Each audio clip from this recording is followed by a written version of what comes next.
combat, c'est le prix.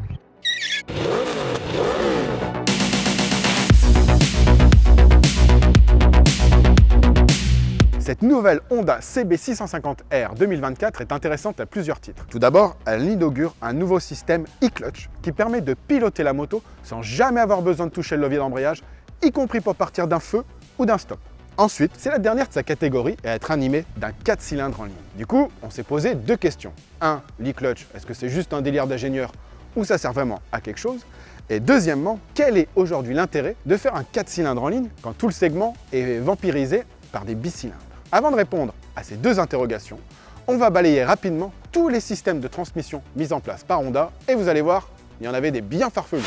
Dès 1958, Honda se penche sur la transmission automatique avec l'iconique Super Cub C100 et son embrayage centrifuge. Si ce deux roues citadin a connu des évolutions tout au long de sa longue carrière, sa production ne s'est jamais arrêtée. C'est le véhicule à moteur le plus vendu de l'histoire. En 2017, la barre des 100 millions d'unités a été franchie. Conçue pour le marché nord-américain, jamais commercialisée en France, la CB750A est équipée d'un convertisseur de couple hydraulique. On trouve une boîte semi-automatique à deux rapports, low ou drive, que l'on peut changer en roulant. En 2008, la marque japonaise lance sur le marché la 700 DN01. Ce custom au look futuriste est aussi un bijou de technologie puisqu'il utilise une boîte hydrostatique intégrant une pompe et un moteur hydraulique. Pour avoir eu la chance d'essayer l'engin, je peux vous assurer que les passages des rapports étaient d'une douceur incroyable. 2010, Honda innove une nouvelle fois en dévoilant une VFR 1200 équipée de la désormais célèbre boîte DCT. Au fil des ans, cette transmission automatisée à double embrayage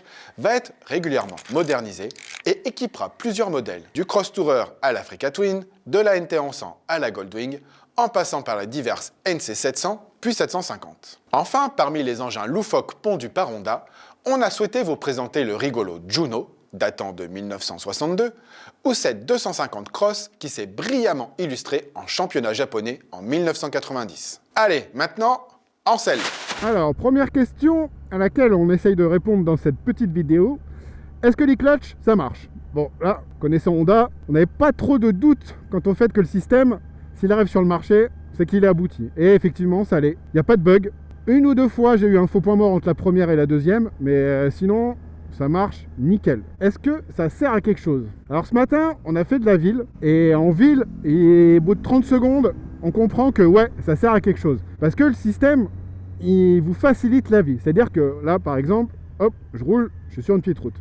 Je m'arrête. J'ai pas touché l'embrayage, je repars. Et ça se gère tout seul. Donc là, je pense que vous avez tout de suite compris quels sont les avantages quand vous êtes au feu, au stop, dans le trafic. C'est-à-dire que plus besoin de faire le point de patinage, plus besoin de prendre, mettre le point mort, relâcher. Tout ça, on oublie. Et là où ils sont forts, en 5 minutes, on oublie complètement le système. C'est-à-dire qu'on perd assez vite le réflexe d'avoir à prendre, lâcher l'embrayage, quelque chose qui nous vient naturellement quand on prend sa moto. Maintenant, sur petite route, est-ce que du coup, il y a une grosse plus-value par rapport au shifter? J'ai envie de dire qu'il y en a une petite quand on monte les rapports et qu'on roule pas vite, comme là où on est en mode balade, ou parfois, selon les motos, les shifters ont du mal à monter les rapports, notamment si vous avez un flat twin avec les GS ou avec les RT, il faut quand même avoir un certain régime pour que les rapports passent bien. Et là où moi j'ai vu une plus-value par rapport au shifter, c'est surtout au rétrogradage. Là j'arrive, je suis vraiment pas vite, on va rentrer dans une épingle, hop, je tombe les rapports, et à chaque fois ça verrouille. On sent bien que les petits moteurs électriques, donc l'assistance électrique qu'il y a sur la boîte de vitesse, bah, c'est génial quoi. La dernière question, un peu plus large concernant la moto en elle-même et ses concurrentes, est-ce qu'aujourd'hui il y a un intérêt à conserver un 4 cylindres en ligne, sachant que Honda, notamment dans sa gamme, a depuis cette année la Hornet, qui est bon an mal an sur le même segment que la CB650R. Alors quand on leur pose la question, pour eux le 4 cylindres il a encore une plus-value parce qu'effectivement à très bas régime, c'est un moteur qui est extrêmement souple. Vous pouvez évoluer en ville, zéro vibration, s'il n'y a pas de secousse comme un bicylindre où des fois on sent que les pistons voilà, ils vous maltraitent un peu. Il y a quand même un petit côté sportif dans le sens où quand on veut accélérer et qu'on veut la puissance, eh ben on est un peu obligé de monter dans les tours. Donc il y a ce double visage qui reste intéressant sur le 4 cylindres en ligne pour ceux qui aiment ce type de moteur. Et moi je trouve que en plus, ça c'est un avis perso, esthétiquement c'est super bon en 4 cylindres. Déjà, la CBI 650R, c'est une belle moto. Voilà, la sortie d'échappement, elle est soignée. Le look, il est soigné. Il y a quelques petites modifs esthétiques sur cette évolution 2024. Donc, faire une petite conclusion rapide à cette vidéo. Première question, est-ce que ça marche? Oui. Deuxième question, est-ce que ça a une utilité en ville? Indéniablement.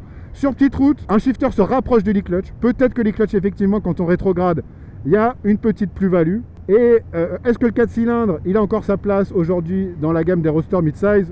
Bon, ça, à la limite, chacun est libre de choisir. Mais moi, je pense que le 4 cylindres a encore sa carte à jouer, dans le sens où il y a une différence. Et après, à vous de voir si cette différence vous intéresse ou pas. Allez les amis, j'espère que cette vidéo vous a plu, que ça a répondu à quelques-unes de vos interrogations. Et puis moi je vais mettre un coup de gaz, hein, parce que le e-clutch, ils nous l'ont aussi vendu comme un truc avec une plus-value en mode sport. Avant de vous quitter, sachez qu'avec Mika, on vous prépare une vidéo plus technique et aussi un peu déconnante, où l'on vous détaillera tous les types de transmissions actuelles proposées par Honda. Sinon, n'oubliez pas de cliquer sur la petite cloche, de nous suivre sur les réseaux sociaux et aussi d'acheter le tout dernier motojournal qui vient de sortir.